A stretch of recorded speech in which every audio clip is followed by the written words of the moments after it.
Dobrý den, přátelé a obchodní partneři a partnerky. Chtěl bych vás pozvat do další společné dražby bytu tady v Praze. V předchozí dražbě jsme vše udělali velmi rychle a profesionálně. Dražba vypadá na první pohled jako velmi jednoduchá záležitost, ale opak je pravdou.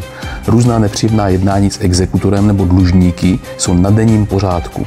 U předchozí dražby jsme třeba vyzvedávali klíče od prázdného bytu od dlužníka o 12:30 v noci někde v hospodě v Neratovicích. Nebojíme se vzít na sebe monterky a vyklidit byt, strhnout tapety a spoustu další manuální i odborné práce na úřadech udělat sami. Tím snižujeme ale výrazně celkové náklady, tak aby byl konečný zisk pro vás, zapojené vlastníky extra klíče, co nejvyšší. Společné dražby mají smysl. Jmenuji se Kostas Sideras a zvu vás do další společné dražby bytu.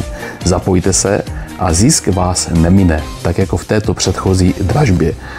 Vše děláme na vysoké úrovni a v rodinném a přátelském duchu. Mějte se hezky a čau.